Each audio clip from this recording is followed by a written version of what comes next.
সর্বোচ্চ মানের শ্রেষ্ঠ একটা বিচার করতে চাচ্ছি এবং আপনারা নিশ্চিত থাকেন, আপনাদের হতাশ হওয়ার কোনো কারণ নাই।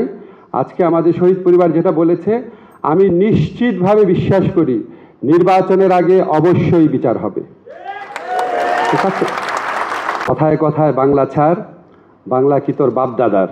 যখন এইসব স্লোগান দেখি, যখন চোখের সামনে ভেসে ওঠে, আপনাদের মনে আছে আপন ছোট ভাইয়ের লাশ নিয়ে দুইটা বোন মিছিল করছে, এপিসি থেকে আমাদের ইয়ামিনের লাশটা ফেলে দিচ্ছে, তখনও মারা যায়নি, সে ফুটপাত নিয়ে টানা হেঁচড়া করছে।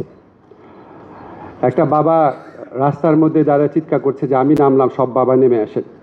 একটা মা পানি ডিস্ট্রিবিউট করছে। মাদ্রাসার ছেলেরা যুদ্ধ করছে। আমাদের যারা রিক্সা চালান তারা যুদ্ধ করছে, তারা রিক্সার গদির উপর দাঁড়িয়ে স্লোগান দিচ্ছে। আমার মনে হয় না বাংলাদেশের জীবনে কোনোদিন এত মহাকাব্যিক কোনো ঘটনা ঘটেছে। এত বড় যে জুলাই, সেটা কোনো দিনও সেটা বিস্তৃত হবে না, এটা আমার দৃঢ় বিশ্বাস। এবং বাংলাদেশের জুলাই কখনো ব্যাহত হবে না, এটাও আমার দৃঢ় বিশ্বাস। আমি জানি, ধরেন আপনাদের জায়গা যখন আমি ছিলাম, সরকারি দায়িত্ব পালন করতে পারতাম না, সব কথা আমি বলতে পারতাম।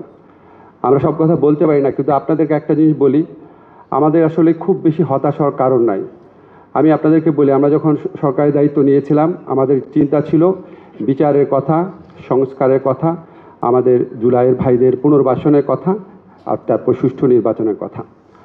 আজকে আমি জানি আপনাদের বিচার নিয়ে অনেক প্রশ্ন আছে, কিন্তু আপনাদেরকে আমি নিশ্চিত করি বিচার পূর্ণ গতিতে চলছে, বিচার পূর্ণ মাত্রায় দৃশ্যমান আছে। আপনারা সবাই টেলিভিশন ফুটেজে দেখতে পাচ্ছেন। এখন ধরেন আমি আইন মন্ত্রণালয়ের দায়িত্বে আছি, আমি যদি বলি এই মাসের মধ্যে বিচার হয়ে যাবে, আমি জানি ভিতরে তো আমি জানি, আমার টিমের প্রস্তুতি আমি জানি, এটাকে আমার জন্য শোভনীয় হবে? আমাদের তো বিচারটা গ্রহণযোগ্য করতে হবে, আমাদের বিচারটা প্রচণ্ডভাবে গ্রহণযোগ্য করতে হবে। শেখ হাসিনার ফ্যাসিস্ট যে দল, সেই দলের লোকজন হাজার হাজার কোটি টাকা নিয়ে বসে আছে। এই বিচারের প্রতিটা জিনিস পুঙ্খানুপুঙ্খভাবে তারা তদন্ত করে তারা বিশ্ববাসীকে বিভ্রান্ত করার চেষ্টা করবে, বাংলাদেশের মানুষকে বিভ্রান্ত করার চেষ্টা করবে। ফলে আমরা সর্বোচ্চ মানের শ্রেষ্ঠ একটা বিচার করতে চাচ্ছি এবং আপনারা নিশ্চিত থাকেন, আপনাদের হতাশ হওয়ার কোনো কারণ নাই। আজকে আমাদের শহীদ পরিবার যেটা বলেছে, আমি নিশ্চিতভাবে বিশ্বাস করি নির্বাচনের আগে অবশ্যই বিচার হবে। ঠিক আছে?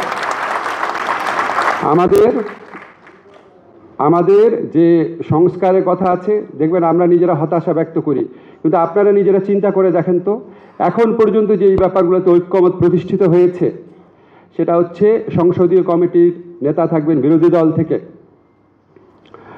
সরকারের যে প্রধান থাকবেন তার মেয়াদ হবে 10 বছরের, তারপরে আমরা উচ্চ কক্ষ নিয়ে আলোচনা করছি, পিআর হয়ে যাবে, আমি দৃঢ়ভাবে বিশ্বাস করি।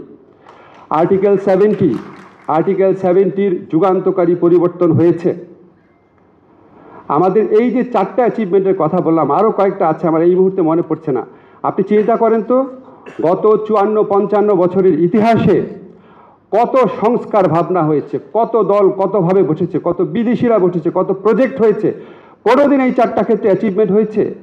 আমি মনে করি এটার পাশাপাশি পিআর, উচ্চকক্ষে পিআর, এটার পাশাপাশি যখন আমাদের কনস্টিটিউশনাল কমিশন হবে, যে আমরা নির্বাচন কমিশন, আমরা পাবলিক সার্ভিস কমিশন, আমরা এই ধরনের কয়েকটা নিয়োগ হবে সাংবিধানিক কমিশনের মাধ্যমে, আমি মনে করি ইনশাআল্লাহ এগুলি হবে এবং এর ফলে বাংলাদেশের চেহারা আমরা যতটা আশা করি ততটা না হোক অনেকটাই পরিবর্তিত হবে, যেটা আগে কখনো হয় নাই।